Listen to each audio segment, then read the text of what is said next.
what you said. You said that you would come again. You said that we would remain friends, but you know that I do not depend on nothing or no one. Hi guys, it's Trinity, and today I will be making a video about my stats and how I got into Exeter. But there's some important things I have to tell you first. In my first video, I mentioned Prep for Prep, the program that I'm a part of. So I wrote this all down because it's a lot. This notebook was very important in my process of choosing what school I wanted to apply to. I have all my notes in here about I have all my notes in here about all the schools. First was Andover. I had a lot of cons for Andover. Like, second school is Exeter. And I have 2 cons. I said 2 hours from home. It was actually 4 hours away. I don't know what I was thinking. 8 a.m. to 6 p.m. is how the school day can go, which was a little you know, I'm calling to like all these guys. Guards, wearing like this, finals, there's a lot of show. I have those cons. No sex cons. Yeah. Okay, so I'm in a program called Prep for Prep. If you don't know what that is, you can kind of go with my last video and like slow down, because I sped it up. You can slow down like the little explanation I gave, but I'm gonna explain it in depth and not speed it up this time because, yeah. So Prep for Prep is a non-profit organization which helps kids of color with low income get into prestigious schools like Exeter, stuff like that. There's 2 branches. There's Prep for Prep and then there's Prep 9. I'm part of Prep 9, which is the boarding school branch, and the other one's private schools. They're partnered with these schools.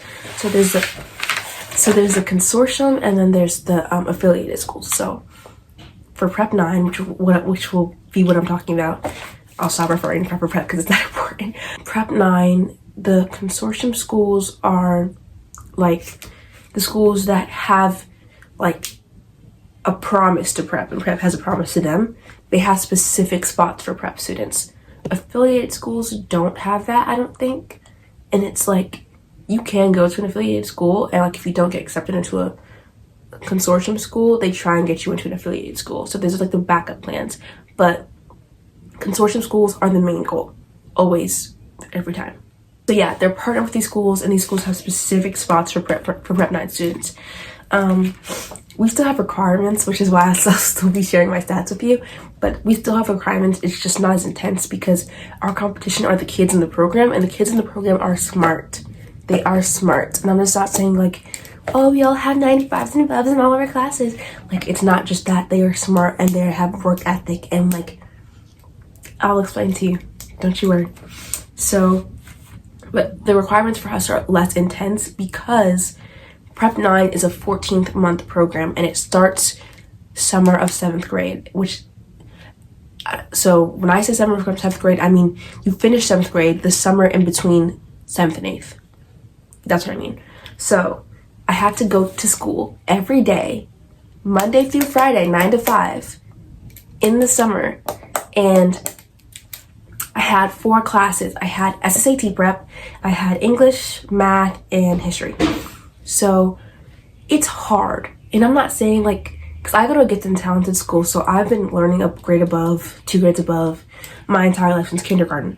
So, but that's like, so things aren't usually hard for me like that because I've used to that kind of stuff. But it is very, very hard because they over prepare you, because they know what you'll be facing at these schools, and they want you to be on top above everyone else. So when I say they over prepare us, I mean they give us a lot of homework for us to finish in one night. And like I said, it's from 9 to 5. It was in Manhattan, and a lot of the kids did not live in Manhattan. Like, we lived in the Bronx, Brooklyn, Queens. So that's an hour drive home, depending on where you live. And like, everyone can do it with a car, but some people have to do it on public transportation. Some people, like, it's not, it's not easy. So a good example of how hard it was, the first day that, like, the first set of homework that we got, for my SSAT class, he assigned 125 assignments, and all of them were 5 questions. And if I didn't finish that, I get unprepared. And that was just for one subject. I had homework for all the other 3 subjects, and I got it done. But not a lot of people did, because that's a lot of that's like 500, if I'm not mistaken. That's like 625. Sorry. Okay, I'm not good at math. Okay, like, just remember that. It's a lot. And it's like that every single day. So in prep for prep, we have things called unprepared. So if you didn't do your homework or you failed something, you get an unprepared. And the first summer, if you get 3 unprepared, you go to academic support. And then after Hotchkiss, which was the 2-week part of the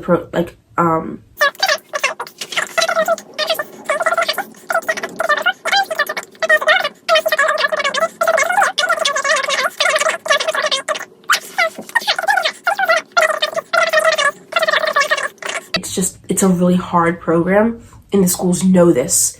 So that's why they don't, and we're doing two sets of school at the same time.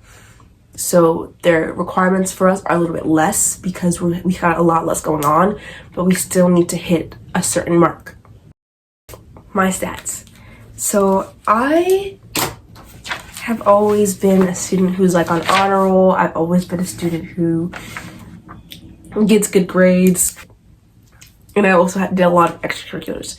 So on my application, I had dance. I've done dance for multiple years since I was like really small. Student government.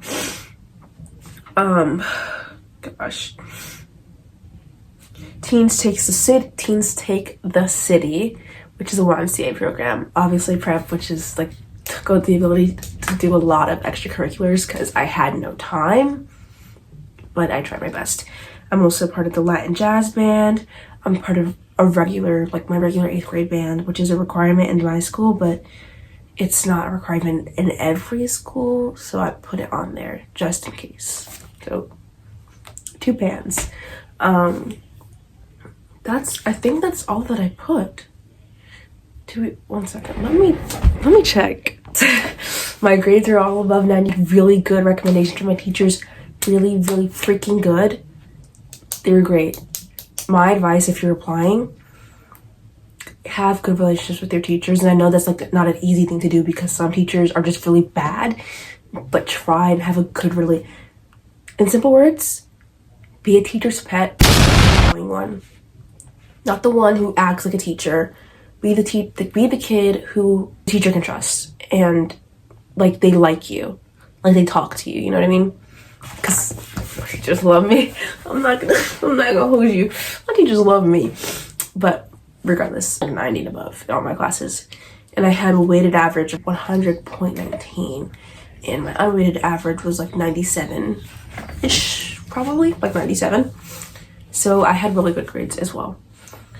My interview, which I feel like, me personally, I feel like is, my SAT score. My advice is just to get a 70 and above on the SAT, and I'm not even playing with you. 70, and you might be thinking, that is so low, like, oh my gosh, that's so low. Baby, it's hard, okay? It's really hard. My SAT teacher was terrible. I'm not gonna hold you, he was bad. He didn't do anything for me. He didn't teach anyone. He was like a really bad teacher. And I just hope he's not coming back for the first summer, next summer. Or this summer, I guess you could say. But yeah, I would say that my stats were okay. They weren't like the strongest and they weren't the weakest. But then also, they look at your progress in prep. So as I told you, prep is a really hard program. And I've had honors, which is like, you held above a certain point, like I'm on honors, and also they can rescind my offer at any point, and you can be like, well, they can do that for anyone, but it's easier for me to get my offer rescinded because that's like nerve-wracking to say the least. They don't give you any kind of grace. I might get grace because I've been in the program for this long, but before, like this first summer, we started with like 80 kids, we're at 50. So that's like a lot, but we're the biggest contingent to date for the director that's been here. Like since he's been here, we're the biggest contingent to date. Also, I think we've gotten the most kids into Exeter and Andover. So we got 7 kids into Exeter, including me, and then 7 kids into Andover. But no one cares about Andover. I'm just kidding. If you're applying to Andover, I'm really excited for you and I hope you get it. But anyway, my advice, besides all the grades and everything, because that is common sense, work on your interview skills. I cannot stress this enough. Work on your interview skills. Oh my goodness. Interviews are so important, and some people are really reserved. Some people don't have good social skills, and I understand that. But you need to have a good interview at least. You need to be able to talk to adults. You need to be able to hold a conversation. And you need to be able to answer questions in a timely order and like not be all over the place. And once you can do that, you have a very strong, like you have to win over your interviewer. You have to. You have no choice. My interviewer, Miss Down, I love her. She asked a lot of questions about family, and I'm really close with my family.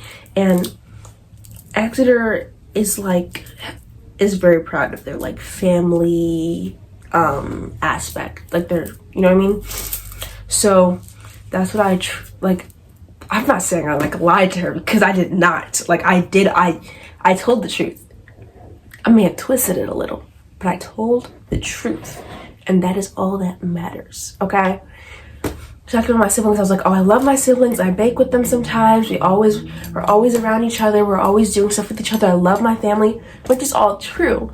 It just doesn't happen. Like, I don't like bake with my siblings as much. I bake a lot, but not with them. I like being alone in the kitchen, okay? I'm sorry. But I wasn't gonna say that but I also mentioned that I'm very independent, and I gave an example for that.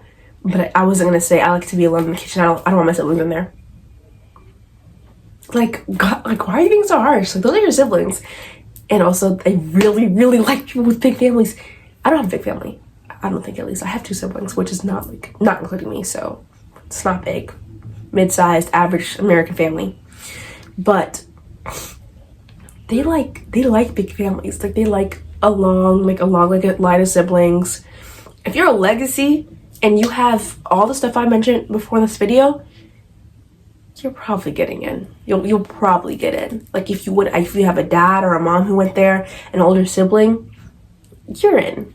I'm not gonna lie to you. They really, really care about legacies.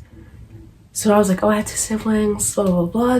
They're like, oh, how do they feel about putting in school? Like, are they scared that you're going away? I was like, just a little bit, because, you know, they depend on me a lot, but they're excited for me, blah, blah, blah, blah. They want to go to boarding school too, blah, blah, blah, blah. Like,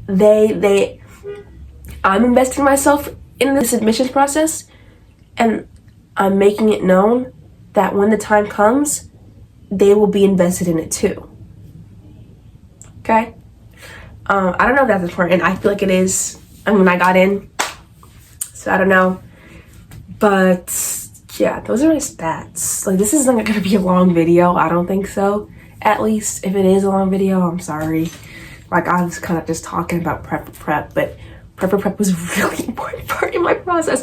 If you're in 6th grade right now, actually no, I think it's over. So you'd have to be like 5th grade right now. So then, oof. No. If you're in 6th grade and going to 7th grade, ask your parents to sign up for prep. And also, you have to get accepted into prep. It's not like an easy thing. It's not just like, oh, you're a kid of color and you're low income. Okay, you're welcome. Like, it's not like that. Unfortunately, you have to have good grades. You have to do a lot of stuff to get accepted. My sister's doing the process right now. So, hopefully, she got to the last stage, so hopefully she will be getting in. Pray for her, please. But yeah, those are my stats. I hope you enjoyed this video, and if you want me to address anything else, let me know.